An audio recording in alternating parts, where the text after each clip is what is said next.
تعالوا أما نتكلم على موضوع مهم قوي أنا بشوفه هو مستقبل الطب أو طول العمر بصحة جيدة. مش بس طول العمر، أو كيف نستطيع أن نمد سنوات في عمر الإنسان وهو في أعلى صحة، اللي هو الفرق بين العمر والهيلث سبان، يعني قد إيه سنوات في حياتك أنت زي الفل ما عندكش أي أمراض.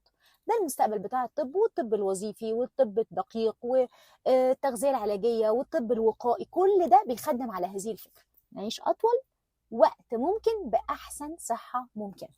طيب دي مقدمة مهمة لأن احنا هنتكلم في الموضوع ده كتير جدا، اللي هو اللونجيفيتي، لأن هو ده الالتيميت جول أو الهدف الأسمى لأي حد عايز ياخد باله من صحة إنسان. مش بقى ان هو ما يمرضش ولا انه ما يجيلوش وقايه من الامراض، لانه يحافظ على صحته لغايه اخر دقيقه في عمره، اللي كل ما نحدفها بعيد كل ما يكون احسن. السؤال بقى، لو انا قلت لكم ان في عضو لللونجيفيتي، يعني هذه العمليه اللي هي العمر المديد الصحيح، له عضو مسؤول عنه، تفتكروا هيبقى ايه؟ انا اقول لك هيبقى ايه. العضلات. كل ما تحافظ على عضلاتك كل ما بتطول الهيلث سبان بتاعك او مدى الصحه بتاعك لغايه اخر يوم في عمرك، لاسباب كثيره جدا. العضلات يعني انت اللين بادي ماس هي دي الجزء الاساسي فيك، هو ده اللي لما بيقل صحتك بتقل، هو ده اللي بيخليك واقف على رجلك، هو ده اللي بيخليك تقوم من على كرسي تخدم نفسك. الاهم بقى من كده، العضلات دي عليها المستقبلات بتاعه الانسولين، والانسولين زي ما اتفقنا برضو قبل كده هو الهايبر انسولينيميا او ارتفاع الانسولين هو ابو الشرور كلها، الميتابوليك سيندروم وكل الباث واي او طريق المرض اللي بيبتدي بمقاومه الانسولين، بعد كده الامراض بتاعه الايض، بعد كده السكر والقلب والالتهابات والسرطان والامراض المناعيه، هو كله شارع كده اوله الانسولين.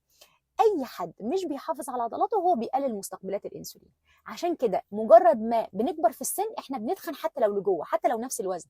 ليه؟ لان انت عضلاتك بتقل ودهونك بتزيد، فبيحصل عندك مقاومه انسولين حتى لو انت واخد بالك من اكلك، وبالتالي بعد شويه بتحتاج تاخد ادويه عشان تحافظ على الحساسيه بتاعه الانسولين.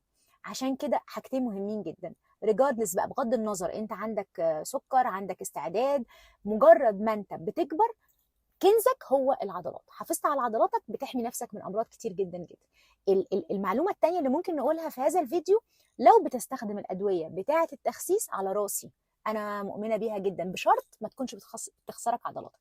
خسرتك عضلاتك لا وقفها احسن وافضل تخين. يعني انا شخصيا برفع الجرعه للعيان او بكمل الدواء بيزد على رقم العضلات، لان هي عضو اللون